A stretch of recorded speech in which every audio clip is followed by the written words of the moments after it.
We'll get back to your music shortly, but first, did you know that prescription prices are different at different pharmacies? You could literally drive across the street and get a different price. That's crazy. But with GoodRx, you can instantly compare prices at every pharmacy in your neighborhood and save up to 80%. You're probably thinking there's a catch, right? Nope. It's 100% free and can save you money whether you have insurance or not. In fact, it can often beat your copay. Download the GoodRx app today and start saving. GoodRx is not insurance.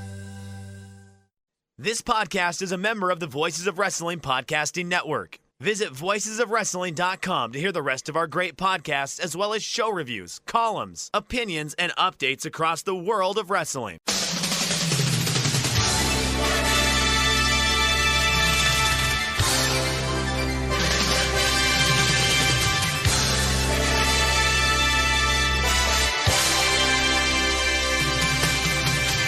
Hello everybody and welcome to the Super J-Cast. I'm Joel Abraham, joined by Damon McDonald's.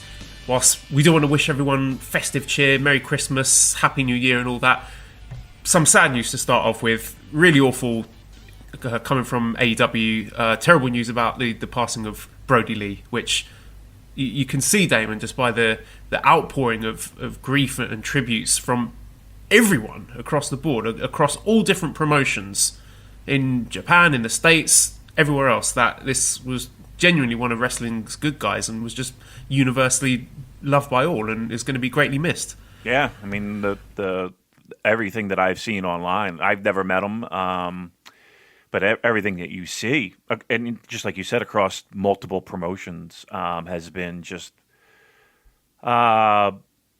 unbelievably positive and great, and talking about how more than the wrestling, that his family life.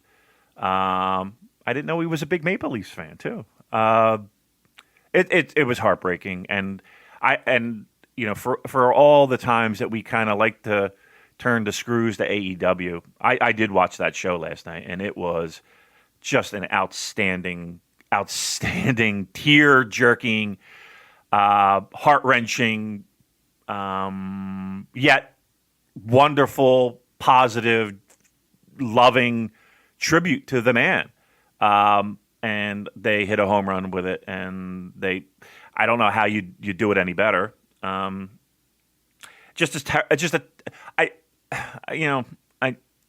know. It just makes you appreciate the things that you have, I guess, and the things that and every day that you wake up. Because nothing's guaranteed, that's for sure. So, just heartbreaking. But that tribute is pretty nice, and again, it extends across multiple promotions, and we've even heard some whispers that, not even whispers, but we've even heard that New Japan will have a nice little piece for him. So good on pro wrestling. Pro wrestling sometimes gets a bad rap, but pro wrestlers do stick together, and this industry really breeds a stick togetherness, if that's the word I'm looking for. And in situations like this, they come together, and thank God for that. Yep, here. And, it's that time of the year where you have to take stock of what you have and be thankful to have your friends, your loved ones, your family close to you, and make the most of that. So on that note, Damon, how was your Christmas? And you got any plans for New Year's? Well, Christmas was great. The beef Wellington was wonderful. It was a success. Fantastic. We did a great job. And it was great. It was we kind of went back to what we did before, earlier in our relationship. Christmas Eve with the gifts, and then chilling on Christmas Day, eating a lot. And for New Year's, no, I mean, we don't really do the party thing on New Year's. We'll be home. We'll get some sushi. We'll get some Chinese food. We'll see how late we can stay up. And hopefully. Like I said, I know the joke is, you rip the calendar, everything changes, and it really doesn't. We get it, but I think for everyone, just to be able to rip up that piece of paper, light it on fire, do whatever you want to do, ceremoniously to 2020. Do it. Do whatever you feel is necessary. And let's hope for a better 2021. One suggestion, if you're getting Japanese foods, have some soba noodles, because that's the tradition in Japan on New Year's Eve to have soba. So I had that last year. My Japanese friend took me to a lovely soba restaurant, and we had it again today. It was very, very busy, actually. All the soba restaurants were jam-packed. Obviously, there's a big Japanese contingent living in Bangkok, but we managed to get a table somewhere. We had some wonderful soba noodles, so I would recommend that. It's just a nice little... It's like, traveling to different places. I like sort of picking up little cultural tidbits, and because I'm not really a New Year's person, but eating noodles on New Year's, that is definitely a tradition I can certainly get behind. But anyway, moving on with the show, a couple of plugs I want to do first. Right. Our year-end awards, which I'm almost about ready to close the door on. I'd say I'll give it, another 24 hours? Okay. And then I will shut the door on that. We've got a really good response so far. We have a lot more than we did last year. We've got 528 at the moment, which I'm pretty chuffed with. So if you haven't done it yet, please hit pause, get your picks in right now, because there's not much time left. And also I want to give a plug for the Voices of Wrestling End of Year New Japan 2020 ebook. And I wrote a piece on the Hiromu Takahashi versus El Desperado feud, which is front and centre in the book. You got your foreword by John Moxley, little words from Rich Craich, and then bang! Wow. Straight up front, Joel Abraham with his piece, What We Do in the Shadows. I think that's what it's called anyway. But right where it fucking should be, because I don't need to pretend to be humble, Damon. No! I'm the man. Yeah. This is what people are putting down the money for. So yeah. You can put your money down for the excellent piece that I've written there, and there's some other good stuff in there. I mean, I haven't read the whole thing. I mean, there might be some absolute trash articles in there. I'm sure there wouldn't be, but, I can't speak for the quality of the whole book. But I know a great deal of hard work has gone into it. So please do throw some money towards it, because that means some of that money will go to me. Yes. And I like money. Money's good. I deserve it. You do. I always say that you write like I wish I could. And they're thought-provoking, and they're well-researched, and you support arguments with facts, not only opinion. I love when you write a nice, long, lengthy piece. There is no doubt about it that there is nothing more that I appreciate than a Joel Abraham written piece, and I wish you would do more, time permitting, of course. I also want to just say, before we hop in, I know this year has been challenging for a lot of people, and this has been a just crazy year. We got a little gift at the end of this show. We're going to do it at the end of the show, right, Joel?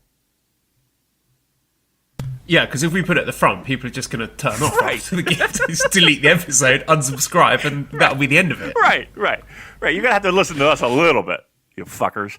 At the end of us and our actually award-winning podcast, I don't know what award we're winning, but at the end of us is an absolutely outstanding, once again, the annual tradition with Keven Kelly, who is just such a top-notch guy, makes time for us, quarantined in his hotel, but makes time for us every year when we talk Wrestle Kingdom, when we talk the state of New Japan. And I know that you've heard a lot of them, but to have us three kind of chucking the questions his way, and he's honest, and he is funny, and he is... again, it is always such a pleasure having that.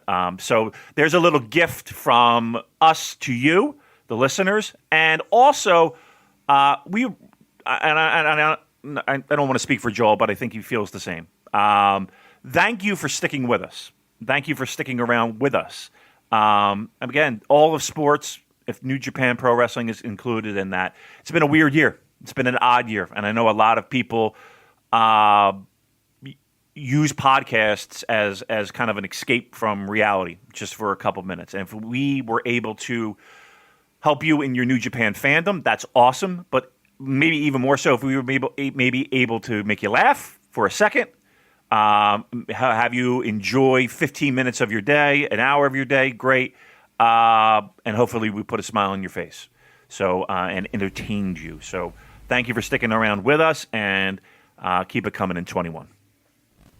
I know I keep saying it, but that episode 97 of our podcast, that is the King Lear That is gold. of the COVID era. That is our great gift to society. So, absolute shit year, but we got episode 97 out of it. So, there you go. You can have that one for free. Okay, now, this is going to be our Wrestle Kingdom 15 preview podcast. But I do want to preface this with a question from Steel O'Neill, who says, I don't know if you've recorded yet, but those new COVID case numbers in Tokyo look really bad. So they got plus 1,300, which is, I think, might be a record high or up there for a single day. What is your 100% self-indulgent backup plan if Wrestle Kingdom is cancelled, apart from a 2-day tantric tug? Because that was going to be it. Just FYI.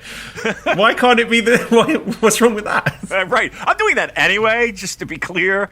What would be my if they canceled those and again, they're not canceling the shows, but if they did. Well, we don't know that. They might. Who knows? Do you think they will? If they did, you can end the podcast now. Thanks very much for listening. See you in a month. Exactly. Listen, we have a podcast where we break down an entire New Japan Cup that never happened. So yeah, there is precedent for stuff going wrong. So I'm not ready to put the Super J-Cast gun to my head and say Wrestle Kingdom's definitely going ahead. We don't know, but let's assume that it does. All right, we are assuming and sending out the positive vibes that it does. If it doesn't, what would? Because here's the thing: I got to completely adjust my body clock to watch these shows live. I mean, I would just go back to bed and just try to make it normal. I took off all week. I'm on a holiday all week, and it's mostly for these shows. Oh boy, that would really suck. Again, I don't even want to think it. These shows are please going on. But yeah, I did see the news about it's bad everywhere. It's bad. It's the worst it's ever been in the United States, Joel. It's the worst it's worse than the springtime. It's scary, man. It's fucked up. Oh boy. And I did wait. My favorite part is, and I put it in air quotes, is if we distributed the vaccines at the current pace that we're at, it would be like 10 years before we were able to vaccinate the citizens. I found that to be unbelievable. 10 years at the current pace. What the fuck? What the fuck? Thank God for pro wrestling. Save us, please.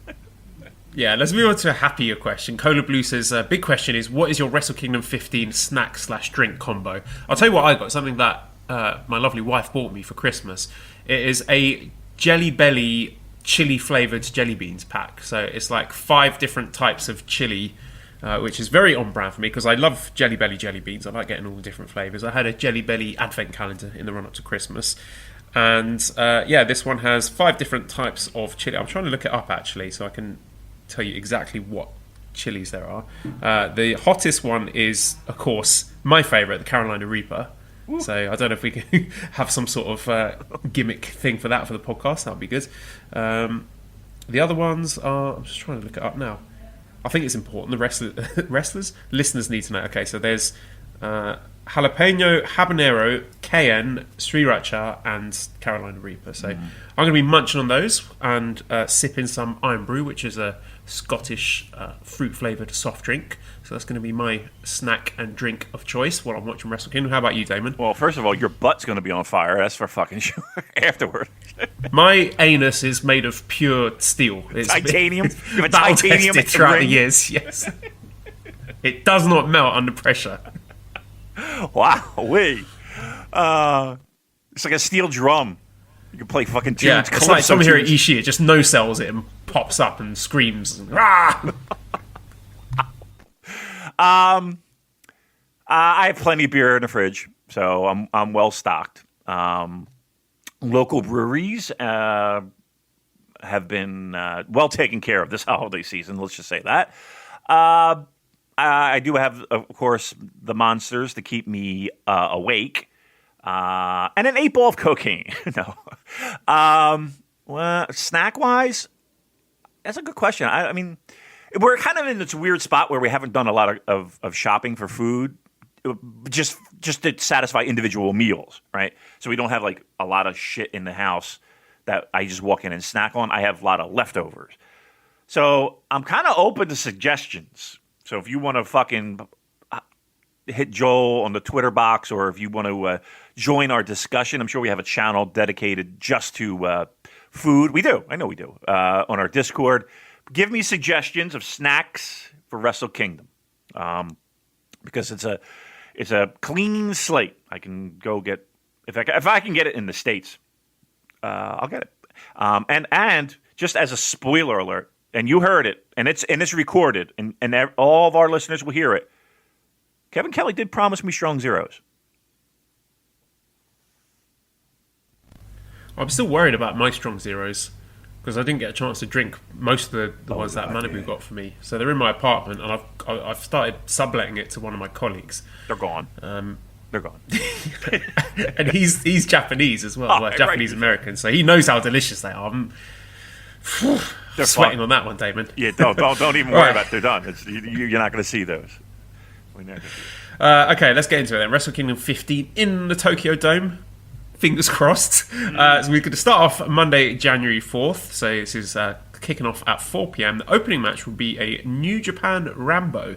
I believe it's 22, maybe 21 people, and it's going to determine which 4 wrestlers are going to compete in the following day's KOPW 2021 4-way match. So we'll start off with a question here from Book, who says, which surprise guest would you like to see walk through the curtain during the Rambo? So any thoughts on surprise guest, Damon? Your expectations for this match, and if you want to maybe give us some predictions, give me 4 names that you think. Well, actually, how's this going to work? I don't understand how like a Rambo is going to work where there are 4 winners. Like, I'm sort of hypothesizing about a situation where there's someone really dominant in, just for the sake of argument, let's say Bad Luck Fale, and he comes out and then he's just throwing people out left and right, and then he throws out everyone, and then we get to like entrant number 18, and then there's only like 3 more people to come out. They can't come out. Do they just come out and they're like, yay, we win? It's just like a victory lap for the next 3 guys to come out. That would be awesome if they did do that. I mean, let's answer the question. Surprises. I mean, if you were going to see surprises, they're going to be Japanese based. It's not like we're going to be seeing Scott Norton or I don't know whomever. Cheeseburger, who was a staple in these. First one without Liger. I'm glad it's back, Damon. I've missed the Rambo. Me too. It's always good fun for me. It is. I like it. It's an easy watch, and it's fun, and nothing is it's goofy, but it's and I do like the idea of who might be coming through the curtain. I do enjoy that. We'll see tons of young lions, right? I think that's a definite. I mean, Fale's in it. Give me the big names that would be in this thing. Do we know? Right. Well, I would think just based on the feud that has just finished, Fale and Yano going through to the 4-way would be a safe bet. And then I'm thinking, who else could it be? Maybe a junior. Do we want to throw Sho in the mix because he's got nothing to do, as far as I know? Suzuki. And then Suzuki doesn't have anything on the first night, right? There we go. So we got 4. We got Fale, Yano, Suzuki, and Sho. That sounds fine. That sounds good for me. Do it. Also, there's never 6-man gauntlet match, which I'm very upset about. No, really. I mean, I think it's a snub to the great work that Yoshihashi and Goto and Ishii have done with those belts. I guess maybe it'll get added to night 2. Maybe they didn't want to sort of spoil things that were going to happen in night 1. So maybe, I don't know, I'm twisting myself into the proverbial pretzel, trying to fool myself into thinking it's happening, but it's not announced, and I'm sad. I want my never 6-man gauntlet match back, Damon. Maybe they'll do it in Dash. Yeah, I want Dash is I would lean heavily toward that. I'm just looking at the lineup for night one, right? So, all right, Hiromu's not in it. El Phantasmo's not in it. GOD's not in it. Taichi, Zack, Kenta, Kojima. Kojima would have been a definite one in that, you know? He would have definitely been it. You think Tenzan's in it? You think we're going to see Tenzan in it? Yes, I think so. Tenzan, Nagata, Honma, Makabe. Yeah. You think in the Yuji? You think he's could you see him slotted in the four? Actually, yeah, his name did pop into my head when we were speculating on possible winners. I'd love to see it, and I do wonder as well, with sort of an eye to future schedules and events, whether we might see one or two retirements coming up this year. But I guess that's another question for later. But I'm happy with the four names that we've picked. I think Jay White's in it too, right? Wouldn't it be great?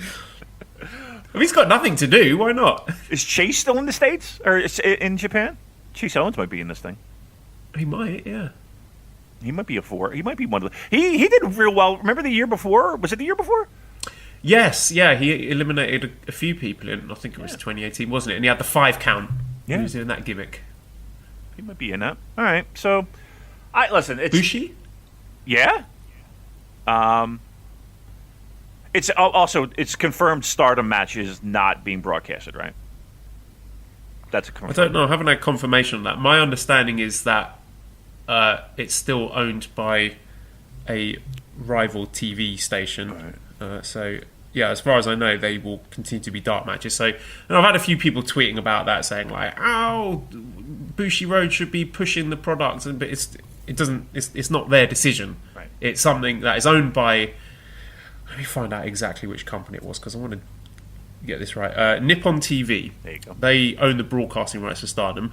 New Japan World is TV Asahi. So if New Japan World showed those Stardom matches, it would be a breach of the Stardom Nippon TV deal. That's my understanding of it. I could be wrong, but if we don't see those Stardom matches as expected, that'll be why. But anyway, those Stardom matches are on night 2. Right. And then somebody would have to be publicly executed if because the world would end if that happened. But, okay, we get it. Yeah. Okay, then. Our first match is the Best of the Super Juniors 27 winner versus the Super J Cup 2020 winner. We will see Hiromu Takahashi versus El Phantasmo. So I don't want to frame this as can Hiromu drag El Phantasmo to a good match, because I think El Phantasmo is a perfectly good wrestler. It's just often the gimmick impinges upon my enjoyment of the match. But he has had some really good matches, like the match with Rocky Romero and Best of the Super Juniors. He had a really good match with Will Ospreay. I want to say, was it last year's something? Power Struggle, King of Pro Wrestling, one of those events. That I enjoyed. So do you think we get more of the same? Are you expecting a high quality match here between these two junior heavyweights? I feel like they have to, right? I think that's the main reason why they were put first. To open, aside from the Rumble. This is you need to light a fire on a dome show that's going to need, a lot of help in a half empty arena. So yeah, they need something to light the spark. So there's maybe be less than half empty. I did forget to mention, of course, these new restrictions that said they had to stop. Well, they didn't have to. They were advised to stop selling tickets. So I don't know, in terms of numbers, what we're expecting. It's hard to say. 15,000. Yeah, 15 optimistic? was the number. Yeah. I think that's where we were looking at, like 15, right, Joel? And then night 2 was a little bit less. Yes, yeah, that would be my prediction. Pastrami sandwich?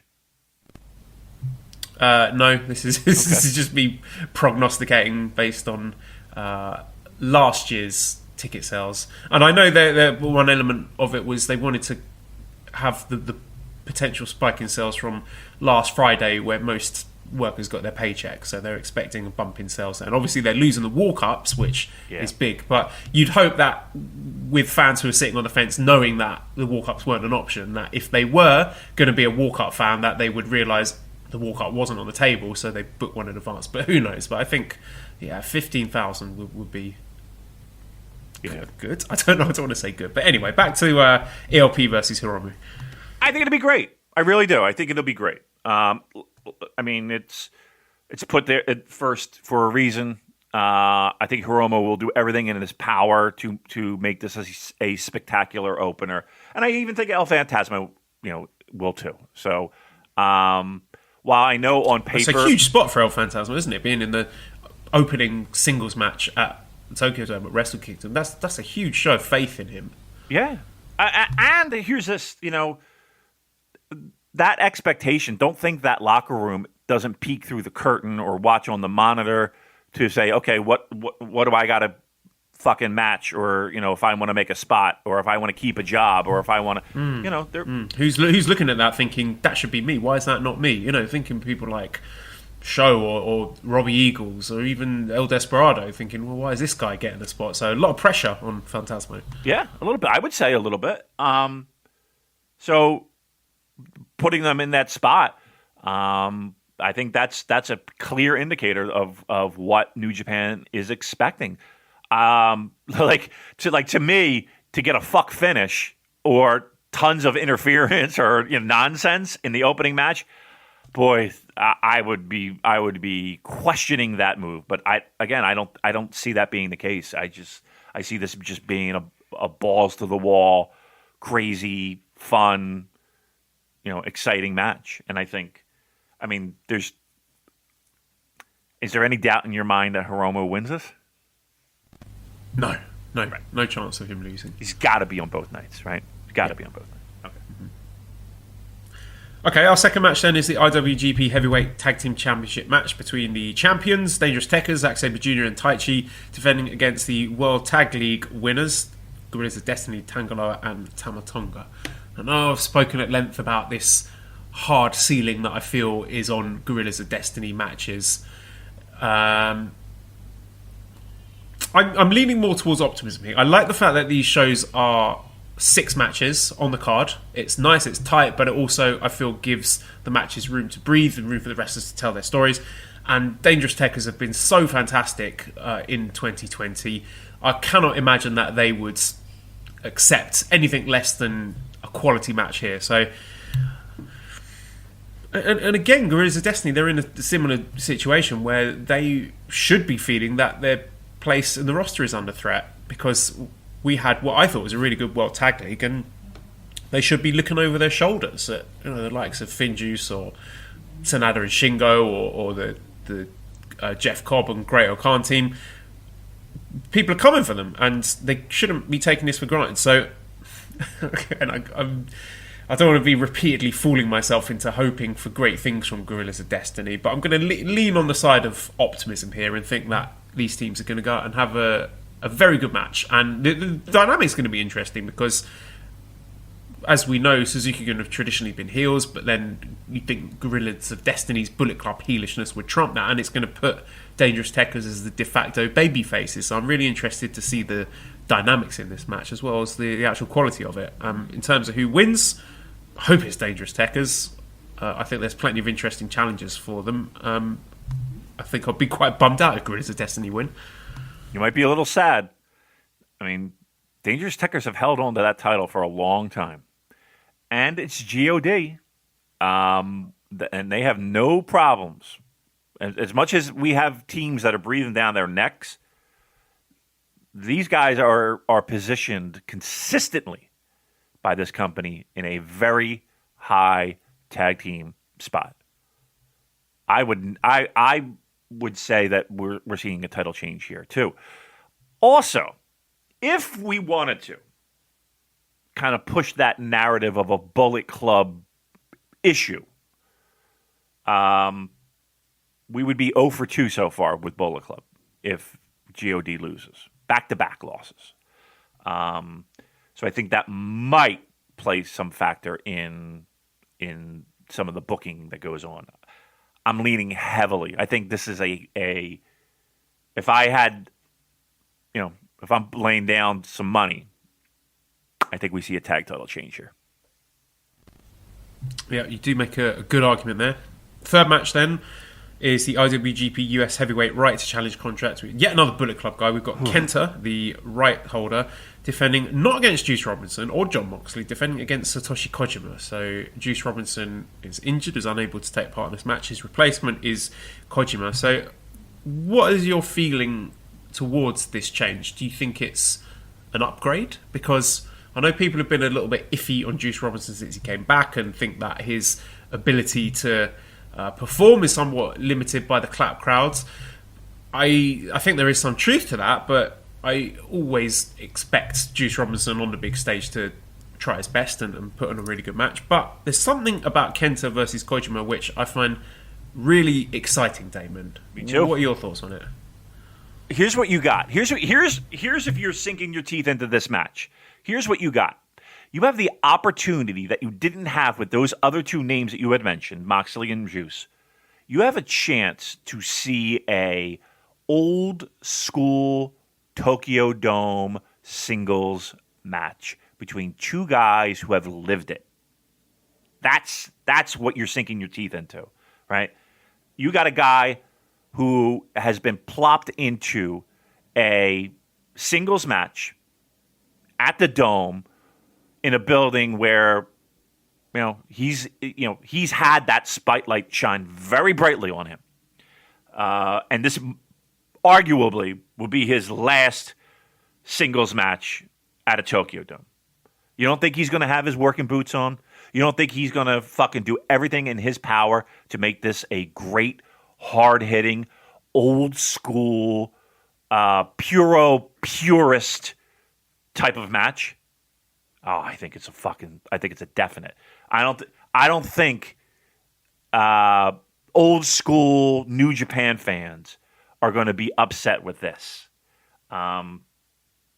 This has the makings. Again, if you're in this 2017, 2018, 2009, you might be scratching your head and be like, "Oh, this might not be that good. Kojima's old, Kenta." Dome, these two, probably Kojima's last singles match in the Dome. I think this will be, I'm going to go so far as to say this will be great. And on a card where there's a lot of things that you can get excited about, and I don't get a lot of people talking about how this, there's not a lot of juice going in and there's not a lot of fire. Get pumped up for this. Get fired up for this. Third match in, we got ourselves a nice little fucking match here. That if they give it a little bit of time, could be outstanding, could be excellent. Excellent. Because you know these are two guys who respect each other as well. Yes, that as well. That as well. Because they've been there. They've gone through it. I think this will, Joe. I think this is scary underrated. I think this is scary underrated. And I think this has the potential to blow the fucking roof off the joint. I really honestly do. I think both guys are going to be fucking pumped. I'm pumped. You better be pumped. Because I think this will be great. Kenta's winning though, right? Kenta's winning.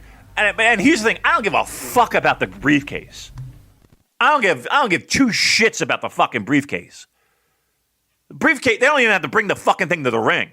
They can throw it right in the fucking bin on the way. I don't give a shit. I think these two guys are going to fucking put on a show.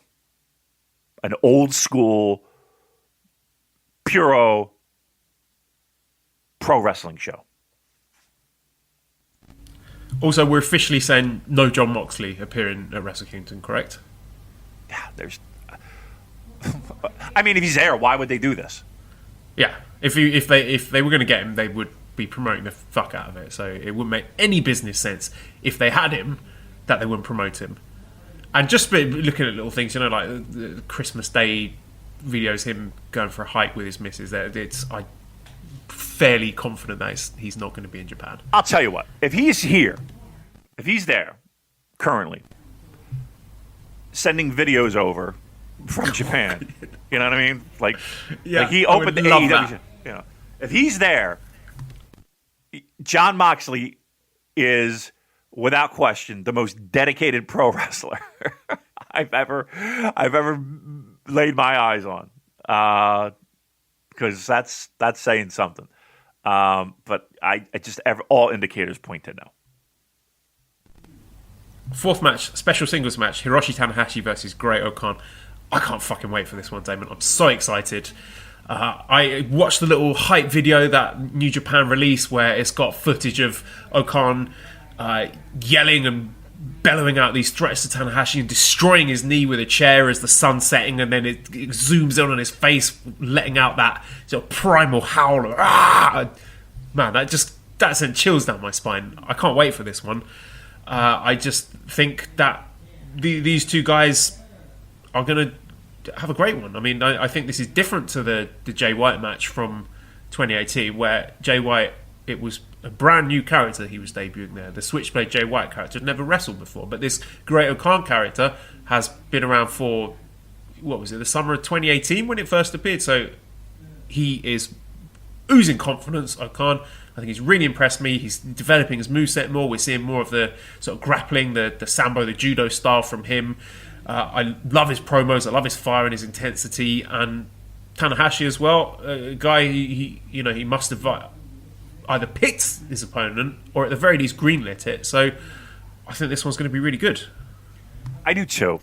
And I get where people are apprehensive. I mean, this is Tanahashi in the Dome, and you do expect Okadas and Omegas and Jerichos and, big names, Nakamura's. It's a Dome. I get it. And we're like, oh, great, O-Khan. That seems quick, or that seems not a good fit, or that seems what is happening here? I get it. I understand. Trust it. Dude, here's what you have to hang your hat on. Hiroshi Tanahashi, Tokyo Dome, does not let you down. Right? 2, we know that Tanahashi handpicked this. It was probably brought to him. Listen, I don't know how it exactly went down, but Tanahashi's going to have a say. He doesn't have Dome matches without his input. We're going to make stars. We're going to make stars here. And I think O-Khan has the tools to, at the very least, people, be carried to a great match. And we all know that he has tools that will exceed just being carried to a great match. He's going to have butterflies. He's going to be ready to throw up backstage, probably. It's expected.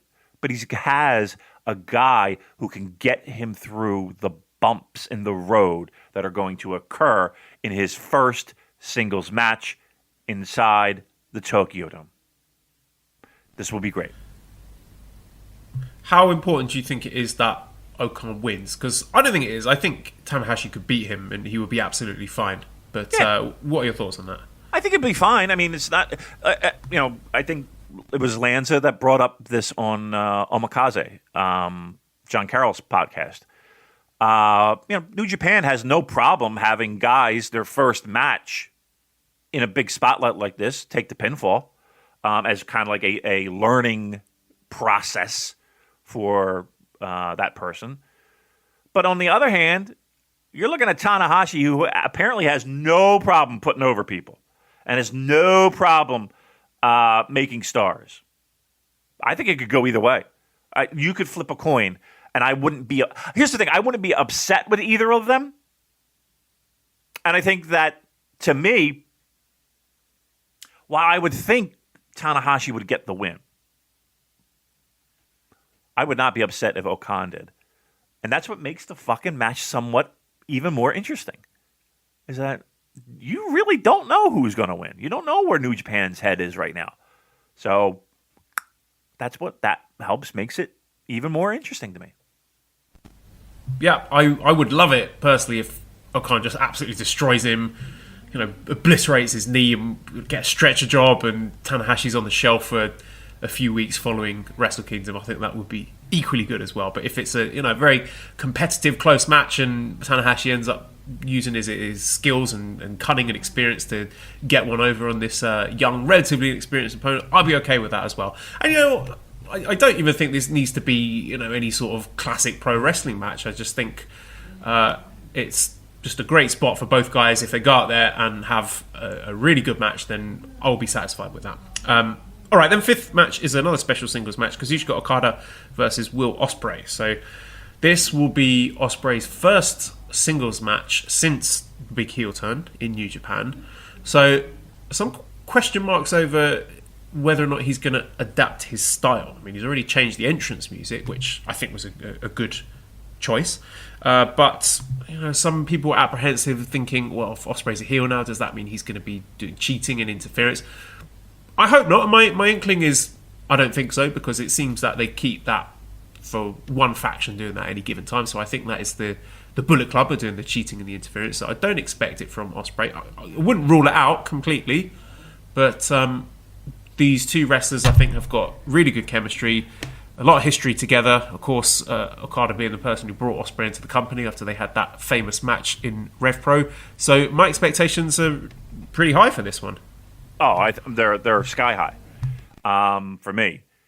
And here's the thing: I don't think they need to have Ospreay be the cheating heel guy. I mean, this story, it feels like, is more of there was a glass ceiling that Ospreay couldn't break, so he had to take care of the top guy in that faction and then form his own thing.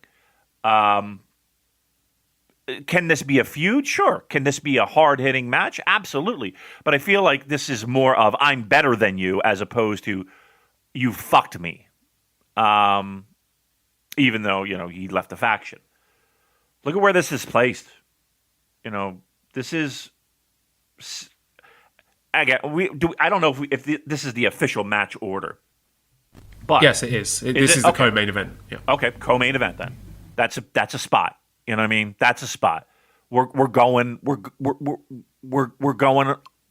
a long time. They will have plenty of room to do whatever the fuck they want. I mean, Okada in the fucking dome is not getting 10 minutes. I think this will be great. I really do. I don't care what year it is. I don't care what pandemic is outside those doors. This will be great. I think expectations are high. But here's what I think too. And I think 2020 has done this. On paper, I think people have a lot of expectations. But I think what 2020 did was really shave off people's expectations of what is going to be great. Not that they're just happy with good, but going into matches, they're okay with good. They just want good. Just give me good. And if you can deliver great, it's going to be special. And I know it's 15,000, and they're going to try their best to make it sound like there's 40. Will it work? I don't know. I don't know. Watch the match. Enjoy the match, because I really feel like this will be, to me, this has the potential to be the match of the two nights. These two guys will deliver. I guarantee it. And then our main event, the sixth match, IWGP Heavyweight and IWGP Intercontinental Double Championship match. Tetsuya Naito defending against Kota Ibushi. So, these guys have history of having wild, crazy, dangerous matches, dropping each other on their heads. The last time we saw them was at Dominion in 2019. Are you expecting more of the same here? Is this one that you're going to be watching through your fingers, terrified for the damage these boys are going to inflict on each other? I think that they will go all out, as they normally do. That's what they do together. I don't think anyone will change that, and I don't think anyone should change that. I'm more this is the one match where I'm concerned with finishes, and I'm concerned with who's going to night two.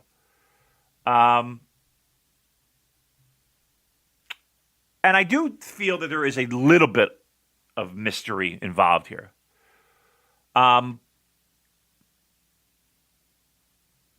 In my head, Joel, I don't want to discredit Ibushi here, but Naito has to go over here, doesn't he? Does he have to? Let me ask you that. Does he have to go over here? No, I think the whole story is building that Ibushi's been underdog. So I mean, he is the bookie's favourite to be winning. So I think that is the most likely outcome. I'll tell you what I'm scared about, Damon, is as that clock ticks closer and closer to the 60-minute time limit, with that fear in the back of my mind that it could end in a time limit draw, thus giving us a three-way match on night 2. Give me a percentage chance of that happening and your thoughts on the possibility. Boy, oh boy. I mean, we only have 6 matches, right? We only have 6 matches, plus the Rumble. Whew. You're telling me that these two motherfuckers are going to go 60 and then go another, 35 tomorrow?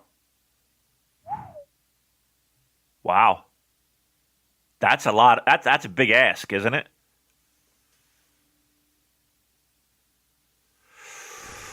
Huh. I can't see that. I think somebody's got to win this. And you're saying Ibushi, huh? Yep. I would be perfectly happy with either guy. Well, actually, I'd be more happy with Naito winning, but I'm not going to cry if Ibushi wins. I think Ibushi is the clear story here. He has a grueling match with Naito. Maybe he's carrying an injury into the match against Jay White on night 2, so makes him an even bigger underdog. I think that is the chalk pick, the vanilla pick going forward here. Why don't they give Naito a long run? Why? Tell me why. Why do you think that's so necessary here? Because I think even a lot of Naito fans are satisfied, if not over the moon, with his run in 2020. What run? He had the title, he lost it, he won it back. Well, I mean, he had it for the majority of the year. What was it, like a month or two? He didn't have it. I don't know. It just... Here's what it does. It does make him a vulnerable champion, which makes things a lot more interesting. And that's his whole story, isn't it? He's never been the guy that's been the dominant champion. Yeah. I mean, that does make things a little bit more interesting because you're right. I feel like it could go either way. Give me percent. You're saying odds favorite Ibushi. Give me a percentage. 80% confident Ibushi moves on? Okay, no, I'm going 60 Ibushi, 30 Naito, 10 draw. Wow. I'll tell you what. If they do a draw, I'll do a fucking cartwheel. If they do a draw. A cartwheel out of joy or frustration or sheer madness? Madness. Pure madness. I can't. They're going to have these. I mean, and they can go an hour. That's not. I'm not worried about that per se. I'm more of they're going to make these guys go a fucking hour and then go another 30-something minutes and do a triple threat match at night 2. Whew. That's fucking. We're starting 2021 just like we ended 2020 for Christ's sake. Boy, I just don't. I'll go so far as to say I don't want. Do you want that? Would you want that? No way. I don't like multi-man matches. I think they can be good, but they trend towards being not good when they can contain the usual tropes of one guy having a nap on the outside whilst the other two wrestle in the ring. And there's just not a history of them being done well in New Japan. The last one that I can remember was King of Pro Wrestling 2018, the Kenny, Cody, Ibushi 3-way, which I really didn't like at all. It was really goofy and contrived. I hope they don't do it again. All right, I'm going with a Ibushi. I mean, you talked me into it. That's crazy. Then what do you... So Naito just has one night and he's done. He's not working the next night. I guess so, yeah. All right, lucky him. All right. right, I forgot to ask you who you think is winning Okada Ospreay.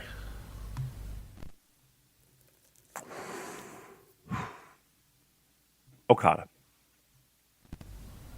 Yeah, I was just thinking he has not the best record at Wrestle Kingdom in recent years. I mean, he won on January 4th last year, but he lost on January 5th. He lost to Jay White in 2019, so maybe it's time for him to pick up a win. In a way, I don't really think it matters who wins that. I just think that one is more about Will Ospreay in the co-main event at the Tokyo Dome. That's the story there, not the winner of the match. Correct. Yeah, I agree with that. All right, well, let's move on to night 2 then on January 5th. So we're opening with 2 Stardom exhibition matches. I don't, with the greatest respect to them, I'm sure it's going to be really good matches, but if none of us are going to be able to watch them apart from people, is there any point in us discussing them? No, and I think there's people that can probably discuss it better, but I will say that and again, I understand business and politics and all that stuff. It's madness to me that these matches aren't on, but yep, that's the world we live in, and we're not going to be able to see them. You got to go. You literally have to go out of your way and watch them. I guess Stardom will be airing them eventually. I mean, you got to be a pretty hardcore Stardom fan to go out of your way to watch dark matches that they're going to give 5 minutes to. It should be broadcasted. It's fucking madness, but okay, that's where we are. And then our first match is the KOPW 2021 4-way match. Yay! So we predicted Yano, Fale, Sho, and Suzuki. Who are you tipping to walk away with the KOPW 2021 crown or trophy?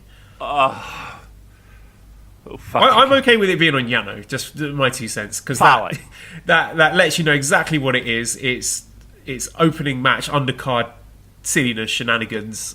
So I mean, who gives a shit? Fale. I'll go Fale. Congratulations, you got yourself a trophy.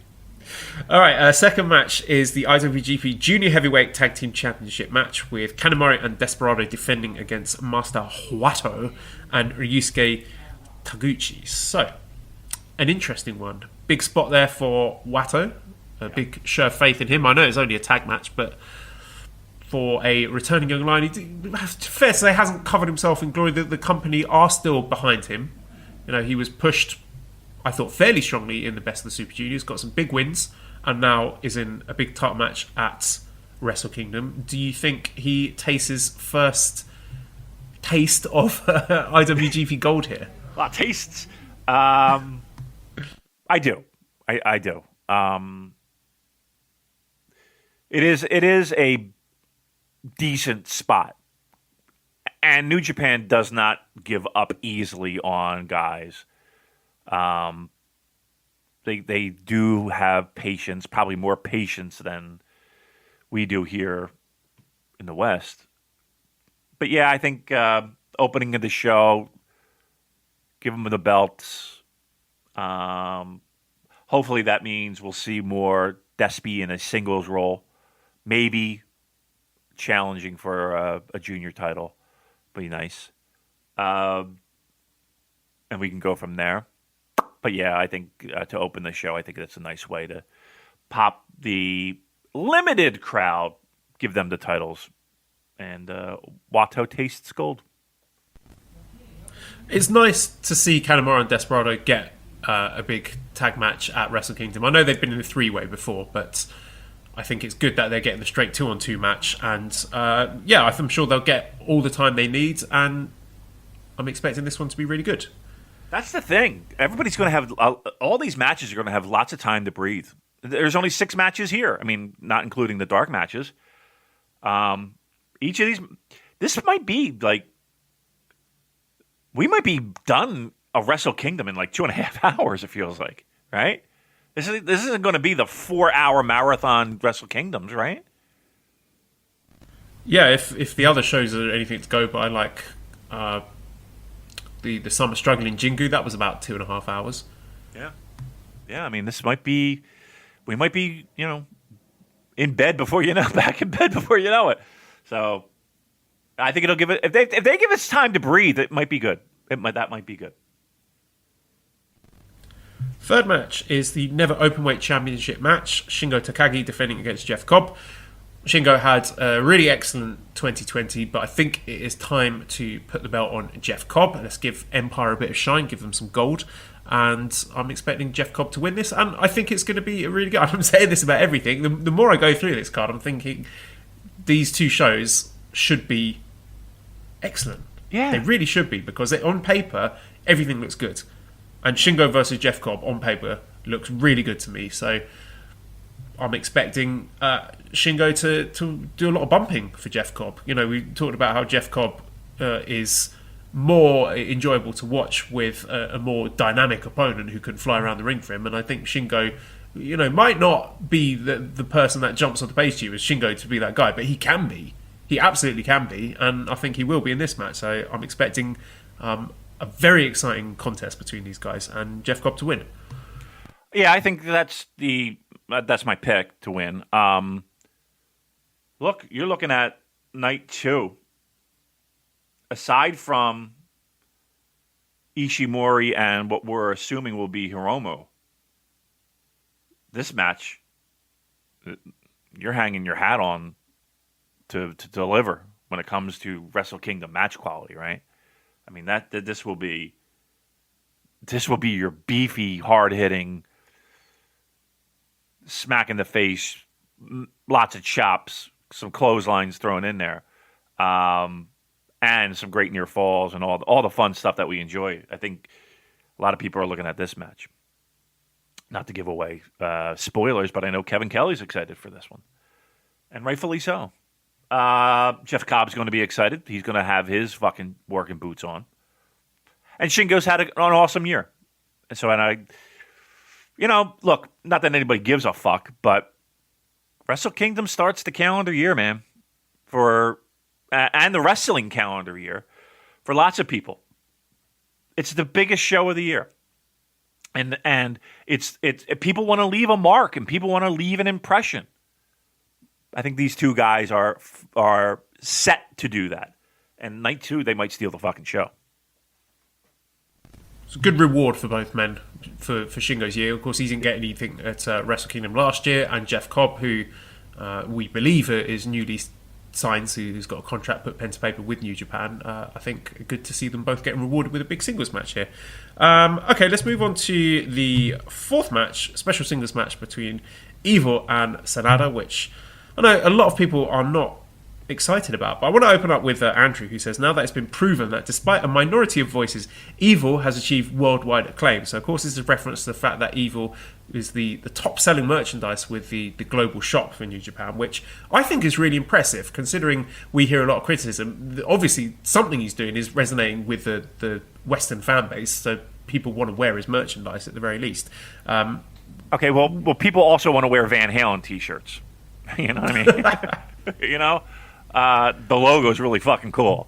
But, you know what I mean? Like, I understand people buy merch because they want to support their favorite wrestler, but people also buy merch because a cool T-shirt is a cool T-shirt. Well, okay, that's fair enough, but I will say that it is evidence that he is of some level of popularity. You know, we can't talk about attendances, obviously because of COVID, but looking at things like, you know, Shoe Pro Awards, other awards from fan polls, magazines, we're looking at merchandise sales. Those are the only metrics we've got to judge whether or not Evil is a success, and he's ticking all those boxes so far, so right. We've got to give him that. I agree with that. And again, not to beat the dead horse, but people don't hate Evil.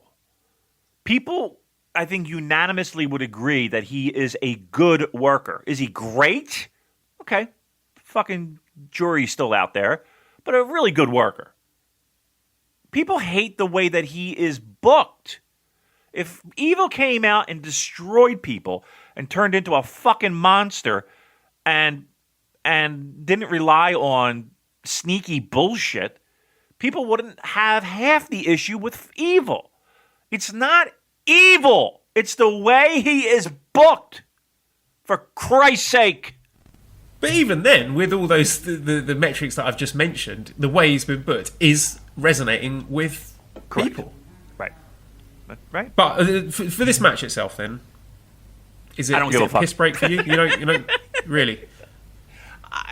Look, I tell you. Okay, let me make one. Sell me on it. I'll try and sell you on it. Okay. Evil is in a very similar spot here as Jay White was coming into Wrestle Kingdom 13. So he is a Bullet Club heel who's been, I wouldn't say hastily pushed, but has been established in a relatively short period of time as a relatively cowardly heel who's got to cheat to win the big matches. People in the West, at least, are doubtful about whether or not he should be in that spot in the company. Wrestle Kingdom 13, Jay White went against Kazuchika Okada. 15 minutes, fantastic match, pinned him clean as a sheet, 1, 2, 3 in the middle of the ring. I'm not saying that needs to happen here, or even that it will happen here, but if it did, if he just goes out and beats Sanada without having to cheat in the closing of the match, I think that would be a very effective, and not probable, but possible way that this match could play out that I think would be very interesting. I'm still not buying. And here's why. One, for all the things that you said. So here's Evil. That's a proven financial commodity when it comes to merch and winning awards. And, we're assuming that correlates to popularity in Japan. If you're New Japan, why would you change if that's the case? Why? Because a bunch of fucking dorks who do podcasts bitch and moan about Evil being perceived as a cheater. Who gives a fuck? I'm making money. So that gives me no confidence that they would change that up. 2, he's not in the ring with Okada. He's not in the ring with Tanahashi. He's not in the ring with guys who you're comfortable with. He's in the ring with fucking boring, dry as toast Sanada. Did you know you could shop around for prescription prices? With GoodRx, you can find free coupons at over 70,000 pharmacies and save up to 80%. It's that easy. But don't just take my word for it. Dr. Adam says, I've been telling all my patients about GoodRx. Jacqueline says, my medication was $65 without insurance, but I paid $25. Aubriana says, you don't have to pay full price to live your best life. Couldn't have said it better myself. GoodRx is 100% free. Download the GoodRx app today and start saving. GoodRx is not insurance. Like, I don't have confidence in it. Now, if they go in there and blow my fucking pants off, great. God bless. I'll be the first person to stand up and give them a round of applause and buy them a drink the next time I see them. I don't think that's going to fucking happen, though. And not only do I think that's not going to happen, I have zero confidence in it. And I'll go so far as to say I've seen it before. I feel like I've seen it before. This has bullshit written all over it. I'm sorry. This does not have classic match written all over it. And if there's going to be a piss break, if there's going to be a Cody Rhodes piss break at Wrestle Kingdom, I think a lot of people are looking at this one. Here's what I'm going to say. The first time Dick Togo hops up on that fucking apron, look at your Twitter mentions. And look at fucking, your timeline. People are going to lose their fucking shit. Don't mention me, listeners. I'm not interested in what you have to say about Evil versus. Really not, definitely don't at me during Wrestle Kingdom because I could not give less of a shit. Timeline wise, I guess that's what I was trying to say.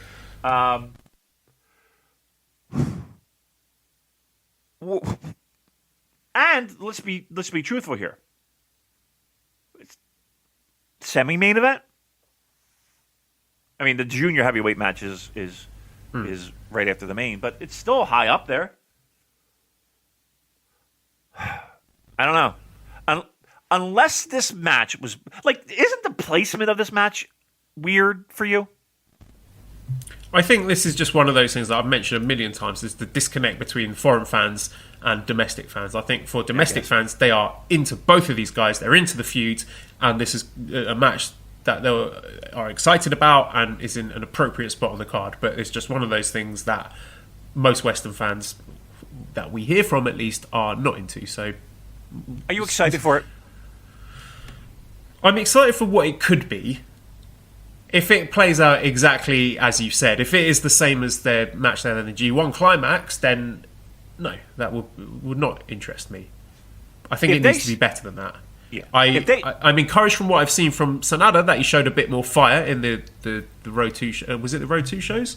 Or no, it was the World Tag League final. I was excited by that. At least that showed me some levels to Sanada's performance and some evidence that this match could be different to their G1 match, which was a disappointment. So the bar has been set pretty low, I would say. Right. If they walked into the ring with a ping pong ball hopper and said, "People, we have to get rid of one match, and we're going to choose it at random. And one match is going to be stricken from this card. I'm sorry, we're pressed for time. Whatever fucking fantasy scenario we want to come up with." And they turn on the hopper. Balls are bouncing. It's pretty hot. And they draw the match that gets like. Is there any match on these two nights that if they pulled that ping pong ball, you would be least okay with than Sonata and Evil? The KOPW 4-way count. You know what? I'm more excited for that. You're probably not alone, Damon. You're probably not alone with that. More excited for KOPW. How's that? I'm really desperate for this Sonata Evil match to be great, so I could just see a lot of people eating crow, and so people will fucking apologise to both of these guys. I don't think that's likely to happen, but yeah, I'll open the show next week, and I'll fuck. Here's the thing, and again, we say this a lot. I would do anything to have it be great.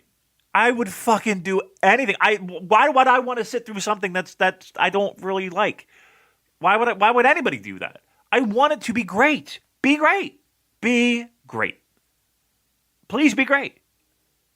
I just don't see it. I just don't. And again, I'm going into it like, all right. And if it's great, I'll be the first to tell you that was fucking great. I don't think I'm going to be doing it. All right, fifth match is the IWGP Junior Heavyweight Championship match with the champion Taiji Ishimori defending against the winner of the Hiromu ELP match. Again, this is a really big spot for the Junior Heavyweight Championship, and I'm delighted that it is in such a big spot, being the semi-main event of a Tokyo Dome show. So big thumbs up for that, and I think that speaks volumes about the great work that Hiromu has done. Let's be fair, he's front and centre of the division despite not being the champion right now. So that is something to celebrate, I think. I think it is going to be Ishimori versus Hiromu. Do I think Hiromu is going to win? That's a tough one. I would say yes. I think there are lots of interesting potential challengers for Hiromu, people that he lost to in the Best of the Super Juniors. So my pick would be Hiromu Takahashi. And again, these guys have got great chemistry. I think their Jingu match this year was outstanding, and that one was relatively brief. That one only went about 15 minutes. Of course, they had a truly spectacular Best of the Super Juniors final at Korakuen Hall in 2018. So again, my expectations are very high for this. They're going to have all the time that they need.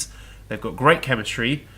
Huge spot here for both the wrestlers and also the championship. This one should be great. It's got all the makings of great.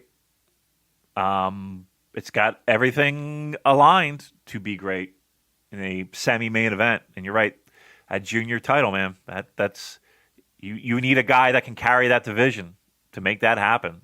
And listen, let's give some credit to Ishimori too, right? He's well deserving to be in that spot. I'm gonna throw a scenario by you though. What if this is Bullet Club? I don't think that's the spot for it. I think there is the potential for that story to be told for El Phantasmo and Ishimori going against each other. I can't rule it out completely. There's a non-zero chance of that happening. But in the semi-main event at the Tokyo Dome, I don't see it. I can't imagine it. I really can't. I mean, we talked about Hiromu. You're he's on your Mount Rushmore this year. There's no other junior that has done what Hiromu has done, minus a Liger, when it comes to importance to a company. Tiger Mask in that world. He's in that conversation, Hiromu. At this point, I can't imagine them putting El Phantasmo in that spot. So, yeah, I think Hiromu. I think Hiromu wins. Now, again, I kind of look at cards and I kind of see booking and I kind of see, okay, we're going to bring the crowd up, we're going to bring the crowd down, we're going to do this, we're going to do that. And I think every pro wrestling booker does that, and I think every fantasy pro wrestling booker does that. Hiromu wins the title. Feel good moment. Everybody's hot. Everybody's great. Are we going to do that again in the main event? All right, we're going straight on then. So, sixth match. Yeah. IWGP Heavyweight, IWGP Intercontinental Double Championship match. The winner of Ibushi Naito against the challenger Jay White. I don't think this is the year for it to have the evil, ha ha ha, I tricked you all, heel triumphant moment in the middle of the ring. I don't think it's the year for it. I'm going to say no. I think the winner. I'm expecting Ibushi. My chalk pick is going to be Ibushi versus Jay White. Ibushi finally gets his revenge. He's taken three defeats to Jay White in 2020. He lost to him at Wrestle Kingdom, and in the G1, and in the Power Struggle briefcase defense. So it's all set up there. I cannot imagine him losing for a fourth time. After eating all the shit he ate at the Wrestle Kingdom last year, losing on both nights, I can't see it. I think it's a feather in Jay White's cap to be put in the main event, and I think he more than deserves it. He looks incredible. I think he's had a very good 2020 despite limited opportunities given the COVID situation. I think he's a great foil for Ibushi. I think they've got tremendous chemistry together. I guess there's a question of how this match plays out. Do you just see it playing out the same as their other matches, where Jay White is going into his cheating bag of tricks at key moments in the match, or do you think we might get something different here? Do you think we might see Jay White showing some levels? I think we'll see levels.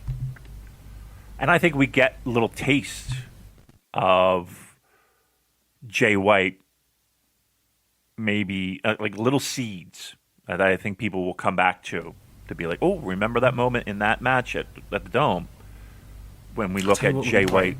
Yeah, when we look at Jay White a year from now. Yeah, if something like, it wouldn't really fit his personality, but if he turns around to Gedo and says, no, you go to the back, mate, I can beat this guy. He's been absolutely destroyed by Naito on night one. He's limping, his ankle's fucked, or whatever it is. I can take this guy myself. You go and sit in the back. You watch this one backstage. I'm going to beat this guy by myself. Yeah. I mean, it's just something along those lines. It doesn't have to be something that hits you over the head. Now, they could go the other route and hit you over the head and have Evil fuck up some kind of potential interference and leading to a loss. But I think the two things that we'll take away from this, and again, we don't know shit, but this is what I'm thinking we're going with, is Ibushi finally gets his wins over Jay, gets the big boy belt for the first time. Big moment. And again, little seeds of doubt for Bullet Club. Keep in mind, next night, New Year Dash, which is always a little bit of a crazy show at the end, right? Especially at the end. We've seen changes in dynamics on Dash shows that have reverberated throughout New Japan throughout the year. Maybe this year we'll see something very similar to that. All right, well, let me transition that into a next question. I'm going to lump a few questions together. So WeWork Stiff says, traditionally, Wrestle Kingdom has been the culmination of year-long stories, building hype through anticipated blow-off matches. However, in the pandemic era, do you feel Wrestle Kingdom 15 is more the beginning of the next wave of stories? If so, what big stories do you see coming out of it? G says at Wrestle Kingdom 14, the angles we saw were Kenta attacking Naito at the end of the show to challenge for IWGP Heavyweight, and Suzuki picking a fight with Mox that ultimately led to a US Championship match. What angles do you want to see happen at Wrestle Kingdom 15 that would lead to any future matchups? And Stu says, any prediction for New Year Dash surprises or surprise returns? So with all that stuff in mind, any thoughts about what you think we see going forward? I think surprise returns might be a little tough. Again, getting people in and out of the country is challenging, to say the least. I think, to me, I would love to see some type of Bullet Club Civil War and do it right this time. I think that would be a fun, interesting, and a way to kind of get Jay White another level. And make him a little bit more of a well-rounded guy. He can still be a conniving cunt, right? No doubt. But maybe with even a little bit more dynamic range to an already really interesting character. All right, so we're looking at maybe the seeds of Bullet Club discourse being sown either at Wrestle Kingdom or at New Year Dash, something along those lines. I think so. As for, I mean, you'll have Ibushi as your new world champion. So I think New Beginnings will see some, maybe some seeds planted for that. Who that might be is anyone's guess at this point. Is Will Ospreay a guy that you would put in that category? Is Okada in that class? See, Ibushi winning that title, what that does to me is it makes some interesting matchups for the early part of the new year. To me, that's going to be fun. Yes, the match that I do have an eye on that hasn't happened yet, and I think feels like it's been protected, is Will Ospreay against Tetsuya Naito.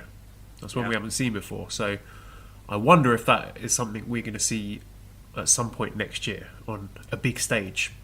Maybe Ospreay is someone we could see win the New Japan Cup, perhaps. Yeah. Who knows? Perhaps. So a lot of interesting possibilities there. Okay.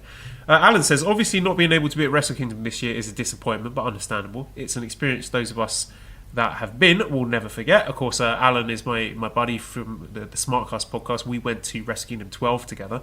And Alan asks, of all the matches announced for the shows, what match are you both most gutted about not being there live for? Well, yeah, it is.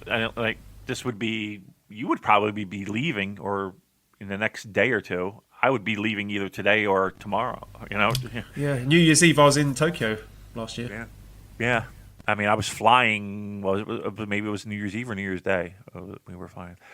Yeah. So, yeah, it does hit hard. First time in like 5 years. Not going. It's gonna suck. Hey, I got a bar that's being built, so it's coming along very nicely. What match? I think live. If I were completely non-strong zeroed. Okada, Ospreay, Shingo, Jeff Cobb, and even I think those two I would be most excited for. Yeah, I think I would probably say Ibushi Naito, which of course is a match that I've seen live twice before. Actually, I saw it at MSG and Dominion the same year in 2019. But I think being put on the biggest stage of them all, January 4th, Wrestle Kingdom Tokyo Dome, that one is going to be special. So it's a shame we're going to be missing out on that one. But I mean, overall, Damon, now that we've gone through the cards, I mean, I know it's sort of crept up on us, Wrestle Kingdom, and it feels like, for obvious reasons, the buzz isn't there that there usually is. But now that we've broken it down, how are you feeling? What's your attitude towards the shows? I'm pumped. I gotta be honest with you. I think this podcast, if and again, we're not New Japan apologists. We're not New Japan. We're not getting a check from them. but hopefully we got you a little bit more pumped up. And hopefully we kind of shed some light on this card, on these cards, that maybe you didn't see, and maybe a perspective that you didn't notice. I'm excited. I'm more excited now than I was, say, yesterday or even the day before. Look, it's been a hard year. We get it. There's a lot of interesting things going on here. And there's a lot of things that, if they work, could make 2021 a real fun year. Again, everyone, fingers crossed, on their knees, praying to whatever they want to pray to, hoping that 2021 we're back, we're watching shows live, we're in the arenas, we're buying tickets, we're able to travel, we're able to be there. If so, I think the pro wrestling will be there for you, and it's set up on these 3 nights if we include Dash. So yeah, to answer your question, I'm more pumped up. Whereas I would have been like at a 6 or a 7, I'm probably at an 8, maybe even a 9. I'm ready to go. I'm fired up, and I'm excited to watch some really good pro wrestling and support this company. Me too. Just going through it, seeing on paper, I can't see anything less than getting 2 stellar nights of wrestling. Wrestle Kingdom always delivers. I've never walked away disappointed from a Wrestle Kingdom, and this year's not going to be any different. And I'm sure when we next speak to each other, Damon, and review these shows, we are going to be hyped, and I'm sure we're going to be getting a lot of fans who maybe have been disinterested in the latter half of 2020 coming back to the party and hyped about what is going to be taking place in 2021 in New Japan Pro Wrestling. Hello again, everybody. We have a festive treat for you listeners on the Super J-Cast today. We are once again joined by the English-speaking voice of New Japan Pro Wrestling, the great Keven Kelly. Thank you for joining us again. How's the hotel quarantine going? You know, it's not too bad, Joel. To be honest, it's not as restrictive as I thought it was going to be. I'm not allowed to leave the little district that I'm in, but I can get out, walk around. I can go, there's a Jonathan's restaurant within walking distance, Lawson's. So, Sakuya. So I have all of my fine dining needs at my disposal. You had we'll just call it a strange year. And I think everyone has as well, Kevin. Can you talk I just want to dive into the head of Keven Kelly for a moment and the year 2020. How difficult has this been for you, not only personally, but professionally as well?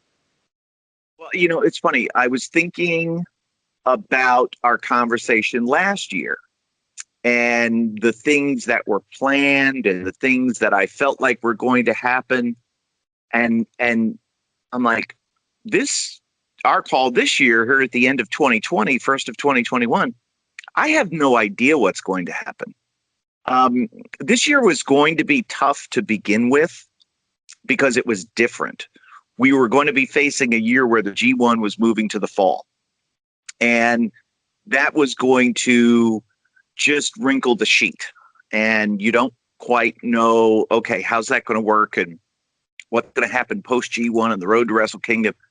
But then, of course, we're shut in and the pandemic happens and everything is really completely turned on its head.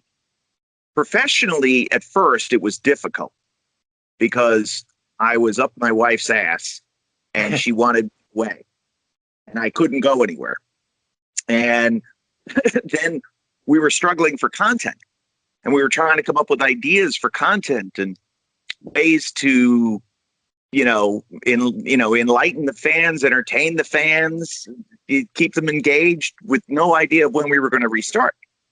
And then when we were going to restart, obviously it was without English commentary. I was really worried about us regressing in terms of coverage of events. But the technology that's available to us now with Zoom and free software like Audacity and OBS Studios, it made it pretty easy. And then once we got beyond Dominion, we kind of got into a little bit of a groove and a routine with me doing sort of the shows at home by myself. Then, it was time for G1, and Rocky and I were back it took us a little bit to get a groove going, but then we were okay. And then it was World Tag League and Super Juniors, and it was Gino, and it was a little tough to get a groove going. And then we got into it and it was okay. So it was very difficult. It was a lot of fits and starts, and, just trying to be relaxed and as I tried not to get too stressed about things. But yeah, it was this year unlike any other, and hopefully never to be repeated again. Yeah, no doubt. I talk to a lot of broadcasters doing the sports stuff and hockey specifically, and you talk to them, and they've almost had to change up how they broadcast games. Is the feedback that I would get. Have you learned anything about yourself, and especially from broadcasting from your home, that you're able to incorporate in now the live events? I sort of went back to my roots, because when you are, learning the trade of broadcasting, there are simple tricks and techniques with microphone positioning and not having a production crew to rely on. So I needed to put on my, because I started in radio back in the days when we were chopping tape, trying to make spots, Yep. And now it's all digital, and it's so easy to edit. It really is. But in terms of where it was very difficult for me, I'll tell you, was when we did New Japan Strong, because that was weird. Announcing live to tape wrestling with no audience. Yeah. And I felt like my voice was distracting to the wrestlers. And I listened to the first set of shows, and I was like, oh, this sounds terrible. We sound like we're at a golf match. So I talked to Kozlov, and I was like, listen, we have to be loud. We have to be energized. We have to be engaged. And if we distract the boys, then too bad. And then I had to miss a taping because, I had some personal stuff going on. I couldn't be there. And all the boys were like, oh man, it was so weird not having you here because we were used to your voice. Feeding off. So, it gave them something to feed off of. They shut up, Keven Kelly, or whatever. And then they knew that as my voice got heightened, they were doing good. And then after a while, they said they got into the match and they blocked it out. But yeah, it's very, very weird. Like as we record this, I'm getting ready for the Tokyo Dome in a few days. And I'm just wondering what that is going to sound like, being in the building, that cavernous building with a lot fewer fans than we've had. And I just don't know what it's going to sound like. But we will make it sound like there are 40,000 in there once again. Kevin, you brought up Strong there. I just want to touch on that briefly. What have been some of your favourite moments for Strong this year? And are there any changes that you'd like to see moving forward for that show? Well, there's been a lot of really good moments. And I think that the sort of the emergence of people who were kind of off of the wrestling radar or had never seen a national or a global audience before is one of the best things. That, Fred Rosser, for example, who I'd known for 20 years. But fans were like, oh yeah, Darren Young. I wondered what happened to that guy. And, he's been great. And the local, California guys who stepped up and at first were like fish out of water, but then kind of settled in and figured it out and stepped up their game. And What would I like to see in it? I think the idea of episodic television is the only thing that Strong, for me as a fan, is lacking. That there isn't that, oh my God, this happened this week, so therefore we have to see what happened next week. I like that in wrestling. Not every show does it, but I'm a throwback to a bygone era. But I think that we can do some of that in Strong. And it started to sort of evolve into that, I think, as the weeks went on. I thought like the Kenta chase for the briefcase, and those pursuing him was a very, very interesting episodic element. But I'd like to see more of it. Yeah, we're on the same page, Kevin. I think that's a great opportunity for that company just to have that type of television program where, you want to tune in every single week. If I were to ask you to describe New Japan's 2020 in maybe a word or two, I'll give you the leverage of two. What would that be?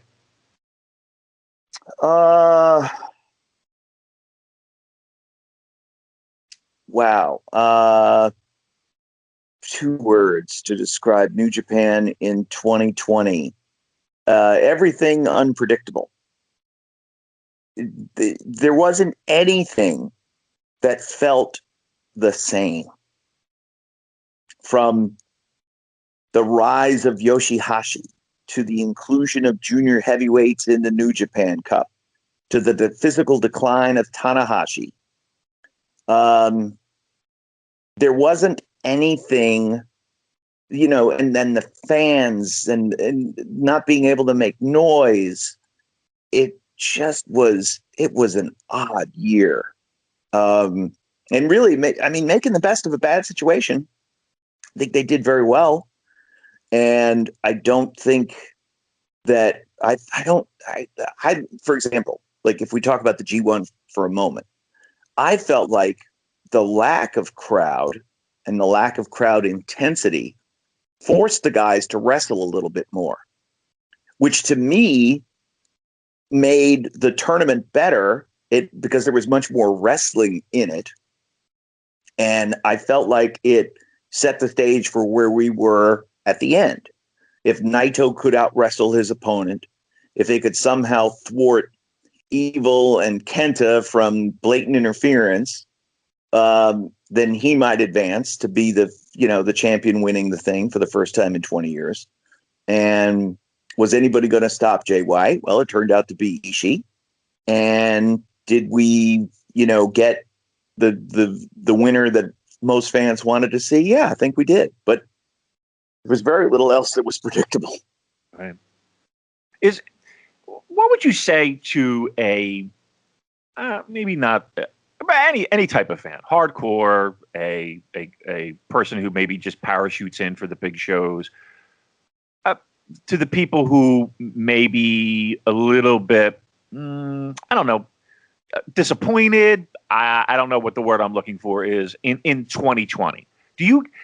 I guess the question is, do you give New Japan a bit of a pass in this year in the direction that they went in? I think it's just like every other pro league, Damon. My fandom for baseball was waning because of the style of play. And I could not get into this year at all. I got into a little bit of football because I felt like that just had more of a sameness about it. But no, I think everything is open for discussion. And if fans weren't happy with this year, join the club.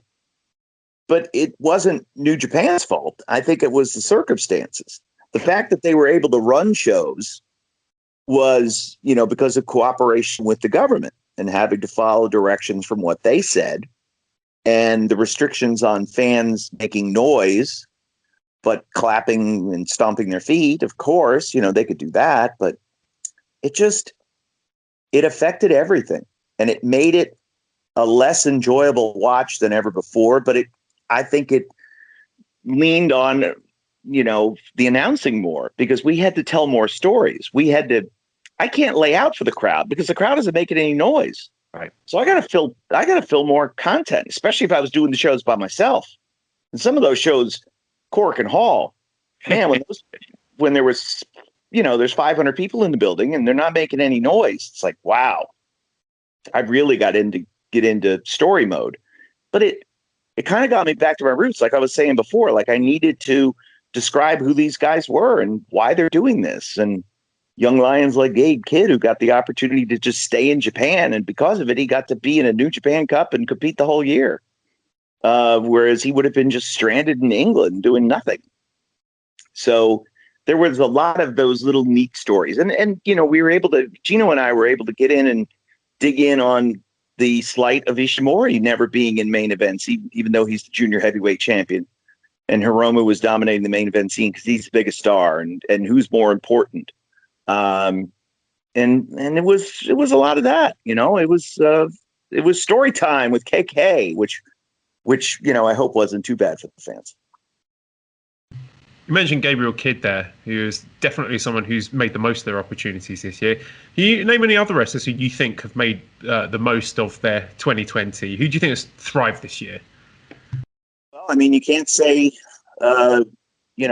most improved would have to be Yoshihashi, which of all things in the year of 2020, where everything else went to crap, he wound up having an injury-free, successful year when it looked like his year was going to come to an end with a knee injury at in the second round of the New Japan Cup. He was a pleasant surprise. I felt like Henare did great in World Tag League, and I want to see more from him. I'm super impressed with the physical makeup of the Empire. I'd like to see Great-O-Khan get into second gear a little bit more, but Jeff Cobb I thought looked awesome, and Ospreay is a heat machine. And Okada taking a step back, I think certainly didn't help matters. Okada had a very mild year, and Tanahashi is not the same ace anymore. So when two of your biggest stars are not in prominent roles, and one of those prominent roles is taken over by Evil, which I'm sure that fans have very strong opinions about that. In fact, I know they do. The constant outside interference it's a detriment, and I think that's one of those things that, like, even though he took a more prominent role, it wasn't. It may not have been the most advantageous, and you can't say, was the match of the year of 2020? Was it Hiromu and Desperado? It certainly would, get a lot of votes, I would think. So there was a lot of guys that did step up and made the most of the opportunities. A lot of shows without a lot of guys. And if you think about it, there were hardly any like 8-mans, 6-8 minute matches. There were guys who were putting some time in, and everybody worked hard. You see Zach and Taichi and how far they came and how much we got to see out of them. I was super impressed with them as a team. Yeah, so I think it's fair to say, after everything you've mentioned, that it's been a mixed bag, a controversial year. What have been some of your highlights and lowlights, to be fair, of 2020 in New Japan? So some things you loved and stuff you hated as well. I loved anything with Yano. I loved this year. I just thought all of his stuff was super creative. It didn't overstay its welcome. It was funny, and it gave fans a laugh in a year where they needed it. If I've seen enough of Dick Togo to go a long way, and trust me, I'd rather see him just wrestle than constantly interfering in matches. I think it's to the detriment of Evil. I think it's to the detriment of the overall product and presentation.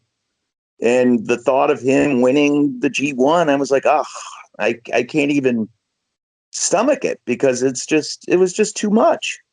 But there was much more good than bad. And I felt like everybody that was in, trust me, nobody could slack because everybody, and I noticed too, like everybody, especially coming back after quarantine and the shutdown, everybody really was in very good shape, and guys got into better shape as the year went along. So I'm super impressed with that because, I'm just working off my quarantine weight here from being home when I'm in Japan.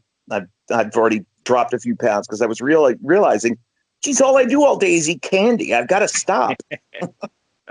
Come on. Everybody's making me feel bad with all this weight loss. I think I found everybody's weight, to be quite honest with you. Well, you're trapped at home. You're stuck at home. Yeah. What are we going to do? There isn't anything to do. And what's available is like, oh, I could go for a walk outside. No, I'm going to sit and eat candy and watch Netflix. Leave me alone. Kev, let's switch gears. We have we have two big dome shows right around the corner, and we're all excited. And even though it will be different, it is Wrestle Kingdom, and I think we all can agree it's a great 2 nights of pro wrestling. And then even with New Year Dash after, it's always a fun show. Are you surprised that we have a second consecutive year of Double Gold headlining these dome shows? I'm not, because it was sort of, it's a situation where with 2 nights and, both titles being defended, if they split the titles, here's where they are now. How do you split the titles? It was easy to marry them together, but it's difficult to split them apart because a champion has to say, I only want to defend one against you. And that's like, well, duh, who's going to win that one? Obviously it's a method to split the belts. When you have a unified champion in boxing, for example, the unification is between 2 sanctioning bodies. So if you don't fight the number 1 contender of one sanctioning body, you get stripped of that belt. Then they have an interim champion, or they have basically a number 1 contenders match that crown a new champion. Here, it's the same promotional body, so there's no way to split them. And I think that the way that it's done, with Jay White sitting back and waiting for Naito and Ibushi to destroy each other on night 1, and for him to have a certainly easier road than either of those two to come out as double champion, I think is a very intriguing situation. And the hope is, will good triumph over evil at night 2? That's really what it's all about. What are you most excited to call? I mean, this lineup feels, again, for lack of a better term, different. I mean, you have Tanahashi, who once again is going to help out a guy who, his first Wrestle Kingdom main event singles match. You have Ospreay and Okada. You have Hiromu with 2 matches. We'll assume 2 matches. What are you most excited for? The match that I would want to watch as a fan is Shingo and Jeff Cobb. Mm-hmm. Like, that's the one that I keep gravitating toward. Like, I'd love them in the G1, and now I'm just taken aback with how impressive Jeff Cobb is. And all he needed to do was to quit being such a nice guy for him to really kick it into the next gear. I think, obviously, Naito and Ibushi night 1 has all of my attention and thoughts. And then I also, I'm interested in the night 2 scenario with the junior title and how Ishimori handles that. And obviously, many are expecting it to be Hiromu. We'll wait to see, but I think that this is a good opportunity for Ishimori at the end to prove his dominance. And if he comes out on top, he could say he beat, the guy who either beat the Super J Cup winner or the Best of Super Junior winner and successfully defended the title against that winner. So I'm interested in that. And I think that in all, I kind of felt like the start of a better and brighter 2021 hopefully is with a happy ending at the end of Tokyo Dome. And if we get Naito or Ibushi, on top and they overcome Jay White, I'm interested in that. Did you guys notice on the last of the Korakuen shows at the end of the year, did you notice that look that Naito shot at Ibushi? Yeah. Naito jumped out of the ring and he had like a glare on his face. I don't know, man. I'm expecting that match to be different than their others. Throw me a prediction. Give me, throughout the year we've talked a lot about Bullet Club and maybe some a civil war there, or Okada finally finding his groove back as we used to talk about Goto. Give me a prediction. At the end of night 2, we're going into Dash. Give me something juicy that you think comes out of these Dome shows. I think that there is going to be a come to Jesus moment between Jay White and Evil. And I have a feeling that Jay White may be on the wrong end of that one. I don't know if it's at the end of night 2. It may happen at Dash. I don't know. I think something's brewing. There's been a lot of chatter. Is that a pastrami sandwich? Is that what you're trying to give?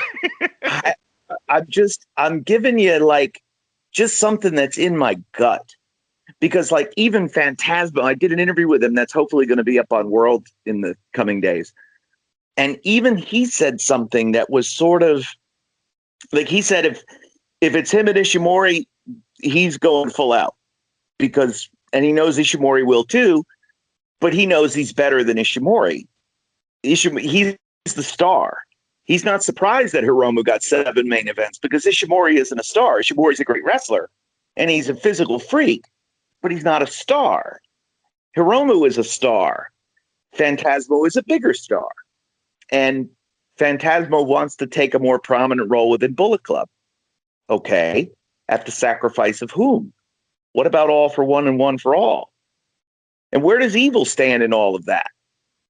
Evil. It's like playing in the it's like Oklahoma and Florida in the bowl game. Florida didn't even care. They showed up and did nothing. It was because Evil and Sonata's playing for everything. Evil's really not playing for anything, and he never really wronged Sonata. But this is Sonata's chance to beat a double champion and to be the runner-up to G1 and to put himself in title contention for next year. If Evil wins, okay, he beats Sonata. He didn't really beat a upper echelon guy, and it gets revenge for what happened in the G1. But I think that I just feel like there's something brewing. That if Jay doesn't come through and win, that somebody's going to look to seize power. Right. And I don't know. Yeah. Like if you and Joel had a civil war, I think everybody would be I think everybody would just look to whip you, Damon. No, there's no doubt about that. You know what? Joel handles all of the online stuff. So, he gets his hands dirty with the people. You mean I wind people up on Twitter, basically? That's exactly what I mean. Yes, correct. But I think everybody would, goes, oh, he's got the baby and he's so cute with his English accent and blah, blah, blah. I think everybody would immediately turn on Damon. It's hurtful, but it's true. Yeah, well, that's what the focus groups have told me, so that's what I'm sticking with. Okay, moving past Wrestle Kingdom then, which wrestlers do you think are going to make the biggest impact in 2021? And have you got any other bold predictions for the coming year ahead? I think a lot of it depends on the quarantine situation within Japan. I think, and also too, like how many tickets are New Japan events able to be sold? How many people are allowed in? That if we can get back more closer to 100%, then I think there will be bigger cards and more opportunities for foreigners to come in on a more regular basis. I would think, if I had to say, somebody who could break out. How long in New Japan does Shingo have to keep having the best, most entertaining physical matches before he's not in a higher spot? I think like his time to jump up to that next tier, like the sexy early G1 winner pick for me would be Shingo, as somebody who's ready to break into that next level, to go from the middle to the top of the card. I would probably say him. But I think that, and even somebody like, it just depends on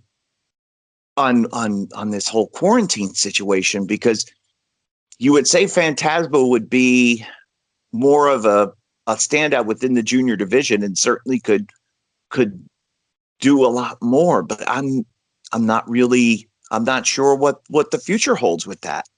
So I would say out of the Japanese guys, Shingo is my pick to burst out in 2021.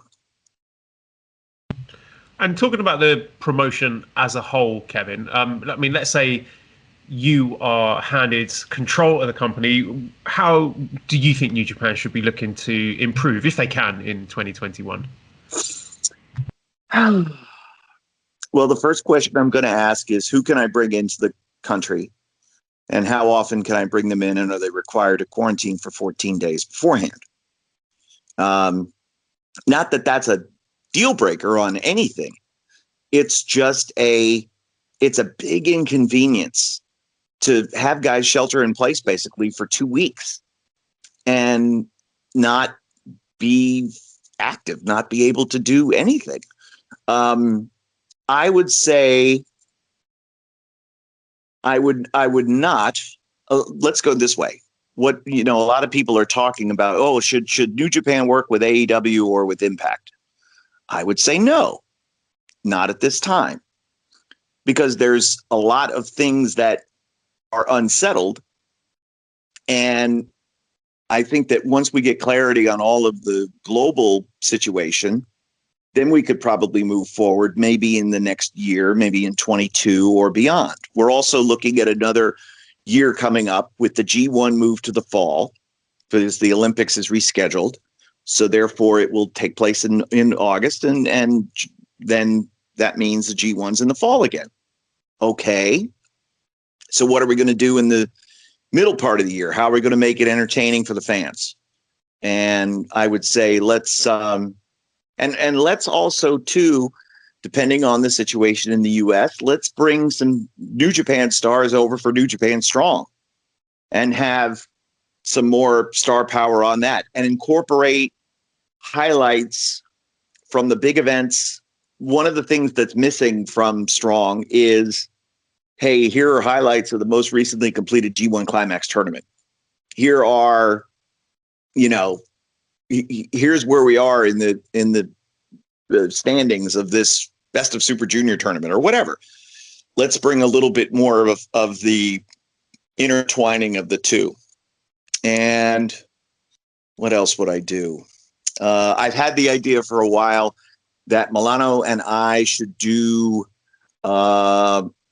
pre-game shows or pre-event shows where he's speaking Japanese, I'm speaking English, but we understand the questions that are being asked, And therefore, it's sort of like a symbiotic relationship as opposed to over there is the Japanese announce team and we're here. I think it would sort of meld the two together.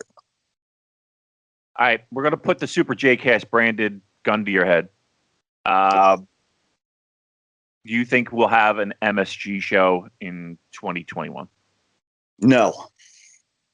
How about a big show in London? I would say no. Yeah. Because we're looking at two epicenters of COVID and restrictive governments. Right. You know, if we're looking California, the same thing. You look at where New Japan could potentially do well in the U.S. and draw big crowds. California, New York, Chicago.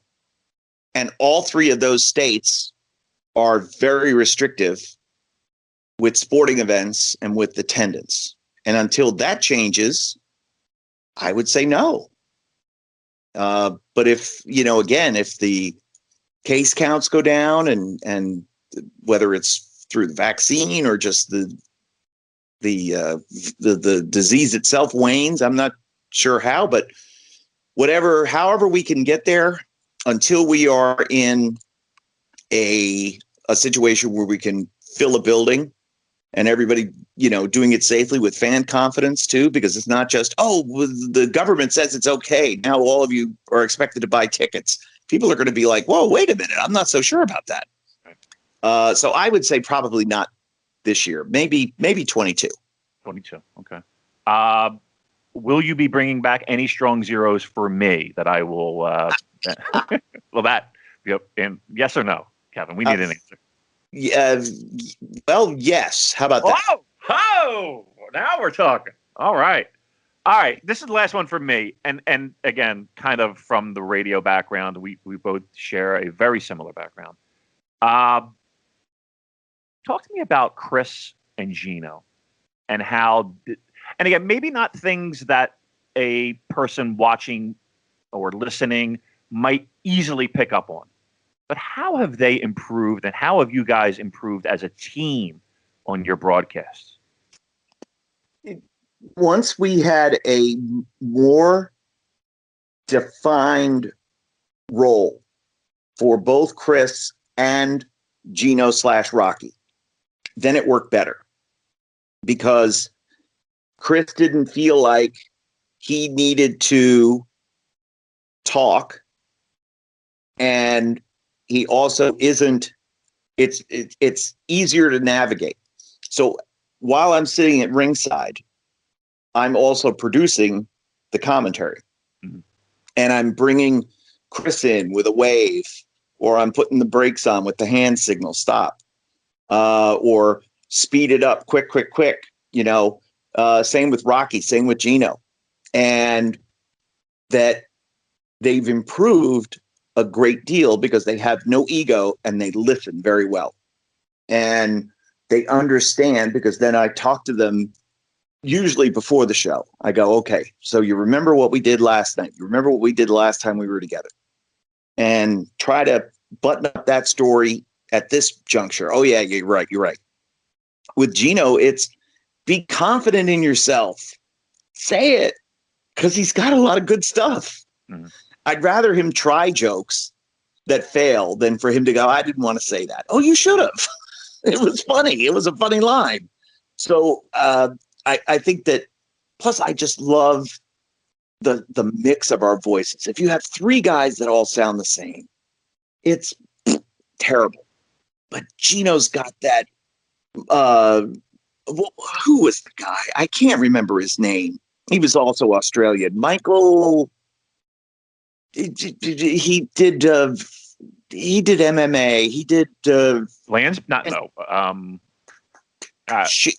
Come on, it started with an S. Anyway, yeah. But Gino has that sort of element with that brassy voice and that deep tone, and then Chris with his very high-pitched, nasally, terrible voice, right? It's terrible. But it works.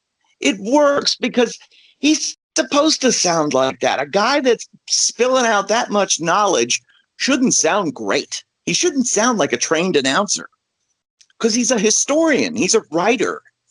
And that's why it works.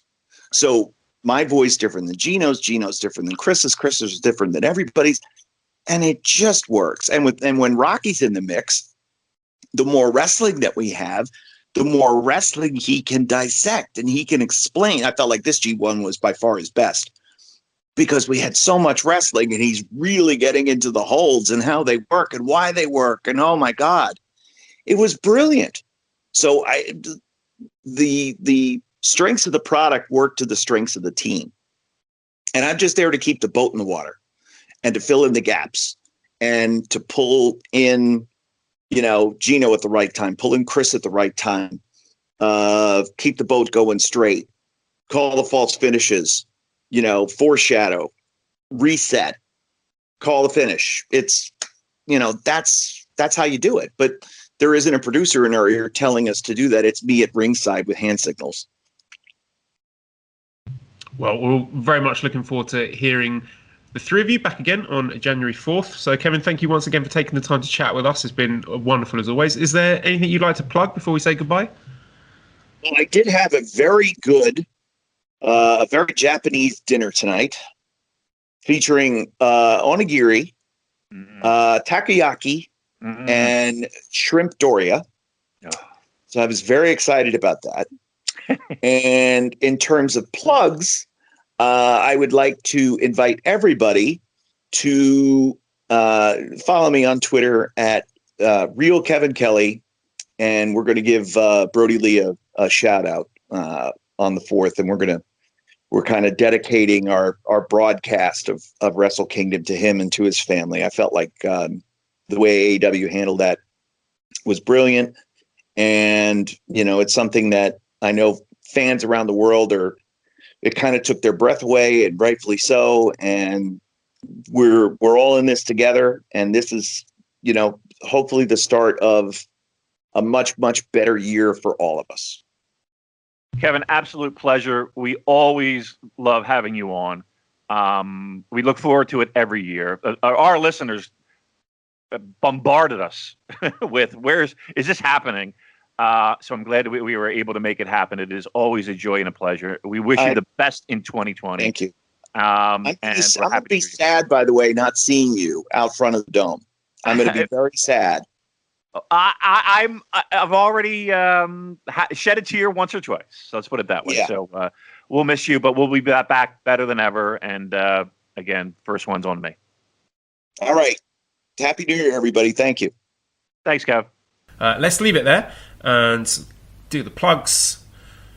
Voices of Wrestling End of Year NJPW 2020 Yearbook. I have tweeted the link to that, so you can find that on the Twitter page at the Super Jcast. redcircle.com/shows/super-j-cast if you want to throw some money our way. Get your votes in for our year-end awards. We'll be closing that one shortly, so if you haven't done so, make sure you do it ASAP. Discord link is also on the Twitter page. If you want to join in, that's always good fun, especially for Wrestle Kingdom. If you're staying up late and you've got no one to chat to, our Discord live events channel is always fun for watching live shows. So that's going to be a must for watching Wrestle Kingdom. I expect I will be there as well. At Cobra Kawaii and ProWrestlingTees.com/SuperJcast if you want to get one of our excellent t-shirts. And massive thanks as always to editor Dan, who is on Twitter at LousyHero219. Subscribe to the Voices of Wrestling Podcast Network for other great shows. Give us a 5-snake review and some kind words on iTunes. Thank you everyone for listening. Happy New Year. Thanks for sticking by us. Enjoy Wrestle Kingdom and goodbye.